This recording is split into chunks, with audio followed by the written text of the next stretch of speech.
Hello, welcome to my Sunday Front.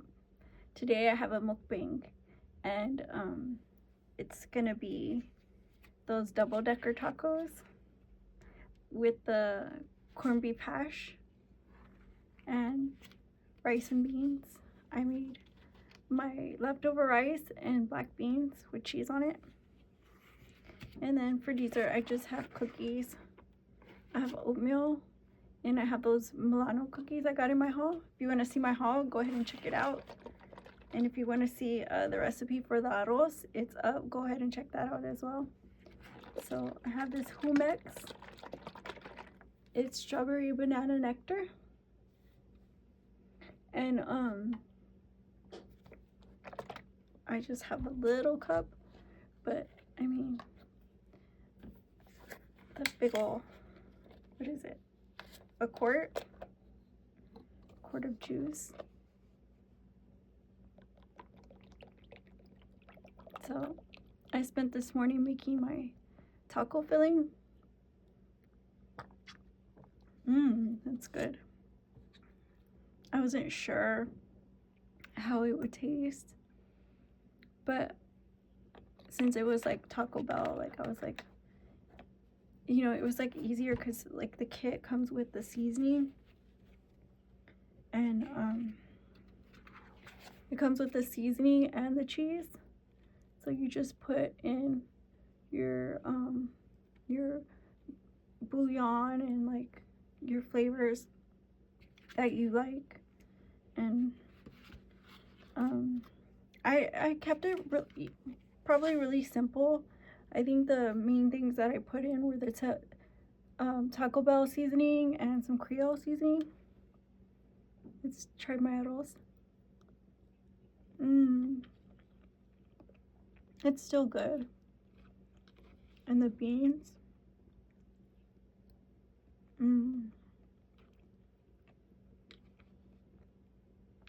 That's really good.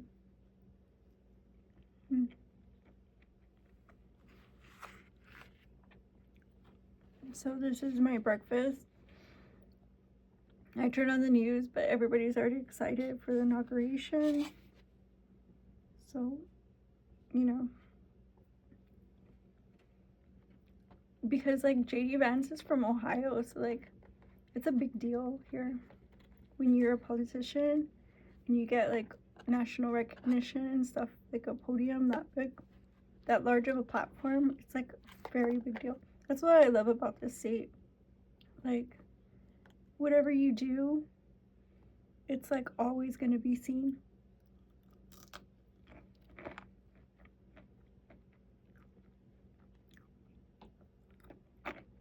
Like, people don't try to dumb you down. They lift you up, you know?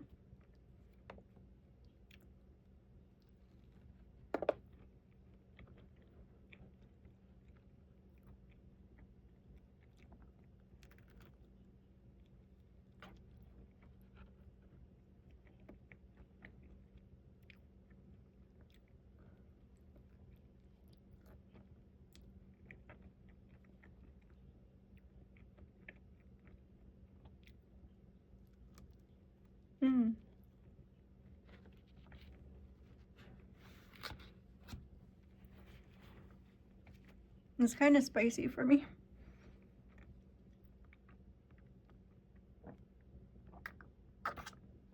So over the weekend, TikTok went dark for like a few hours. And then it came back on. But like when it came back on, it wasn't like whole TikTok like everybody was used to using.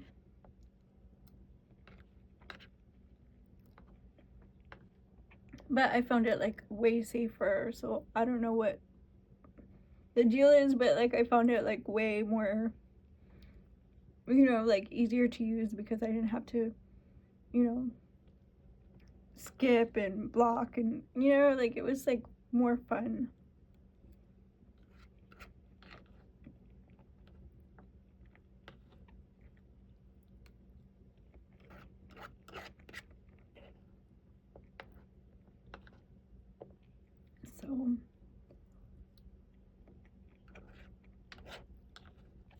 So they were like introducing us to different apps for months that they felt could replace TikTok. But for the most part, they went to apps that were like based out of China, so they had the same thing going on with those apps that they do with TikTok. Only, you know, TikTok's probably more commonly used.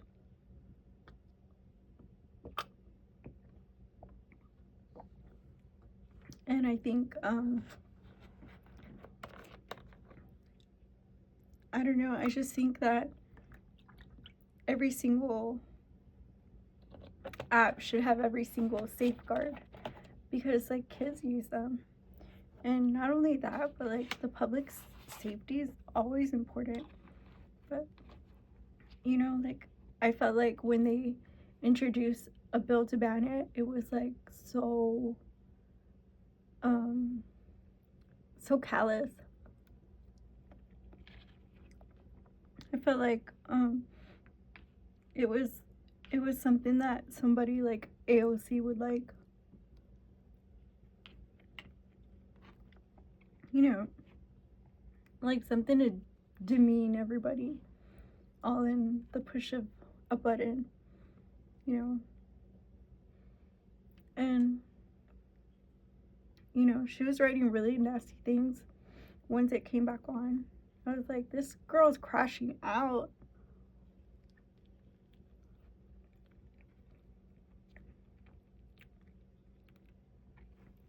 You know, and they say you want to show ass one day, push comes to shove, karma's gonna turn 360 right around, and you're gonna show ass.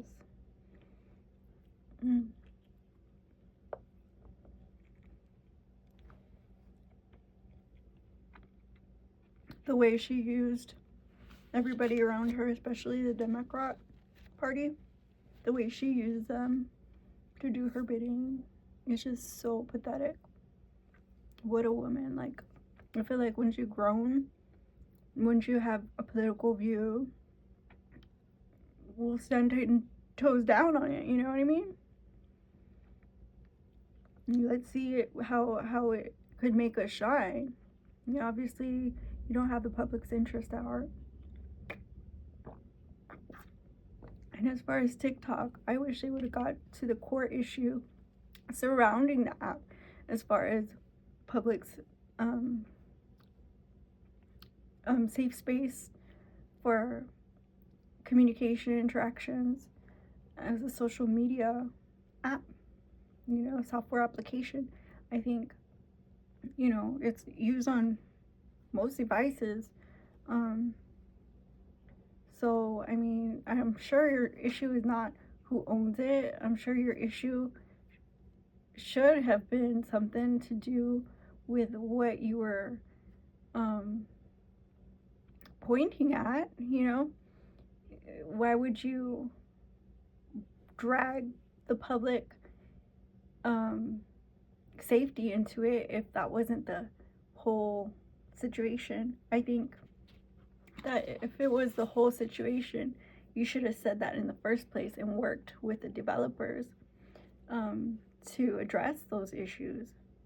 Instead, we remained silent for how many hours while the world kept talking, you know? They were just, you know, talking in their social circles without us being able to utilize that little app that bothered somebody that badly. Like, it just doesn't sound logical.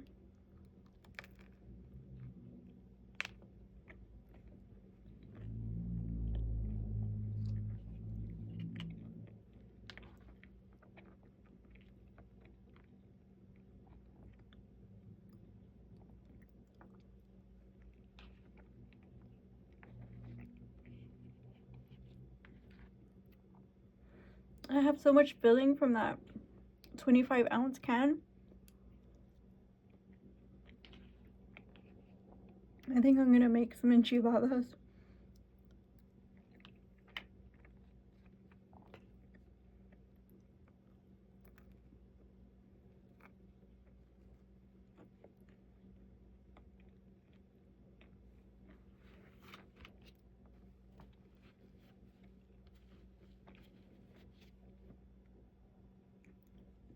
I had a really nice weekend. I was just bracing for the weather.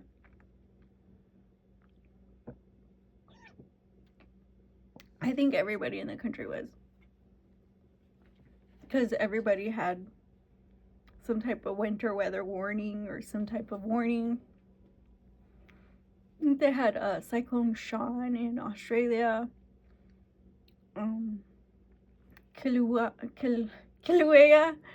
Kilauea was erupting.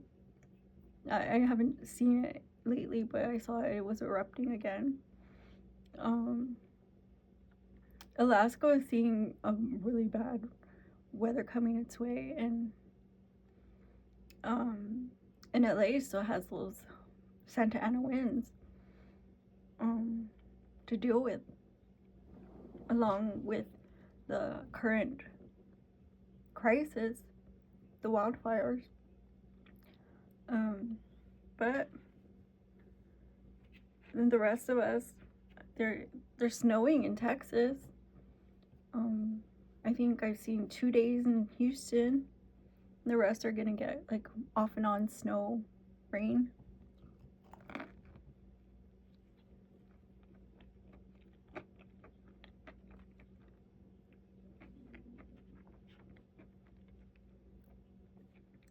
Oh, and they freed 3 hostages over the weekend on Sunday. I think they freed 3 women.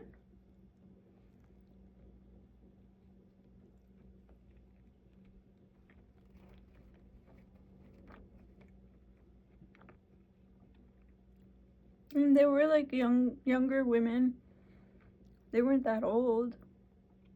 So I'd say they were probably younger than me. But people started to party when they heard that the news that they were gonna free hostages between Hamas and Israel.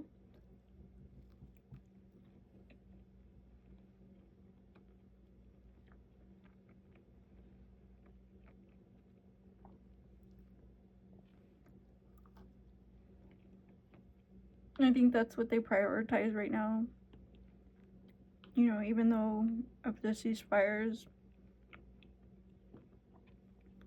you know, don't really do much, they really want those hostages back in Israeli soil.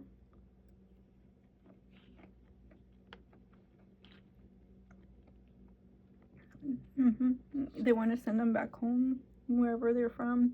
Some of them aren't from Israel.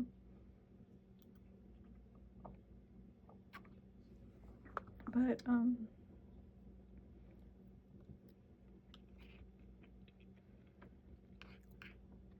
everybody was so happy that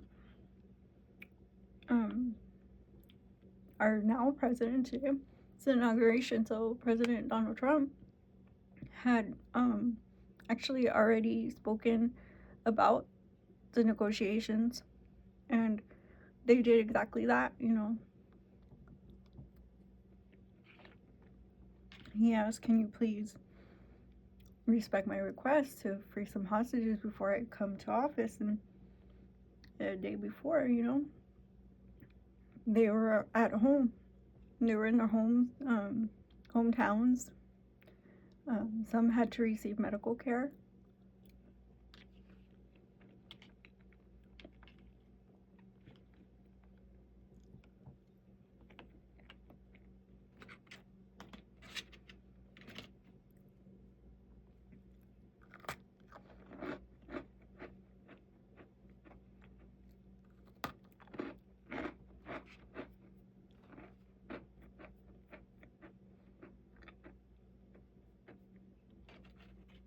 But I'm really excited for all these events that are taking place. The inauguration is like I think I kind of, I would say that I lost interest in it because I felt like some part of the democracy was pushed out when, you know, they were forcing the vote a certain way with the Biden admin.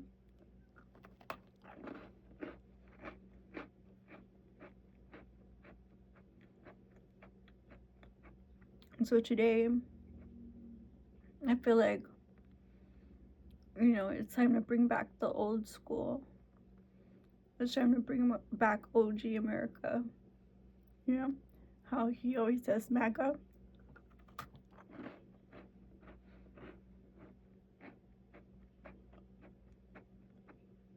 I feel like more people got into it this time. I see a lot of hope. I see a lot of people surprised at how, you know, how well their vote was received in their own, you know, community neighborhoods, their local hometowns. I think they were able to kind of all rally around, you know, their president-elect.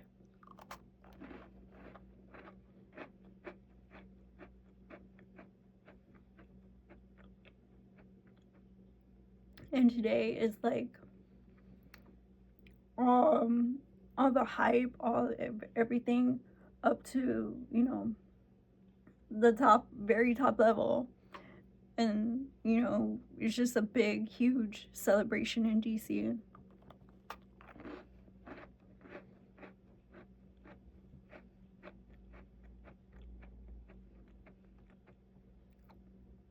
When the tickets were on sale, that's all everybody was talking about.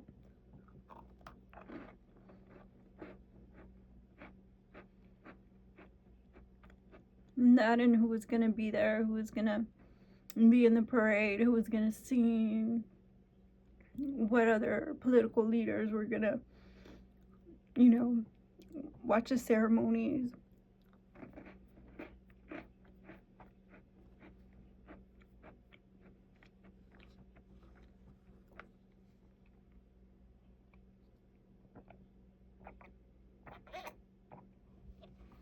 If you like this video, give it a like, comment, share, and subscribe. I'll see you on the next one. My son different. Bye-bye.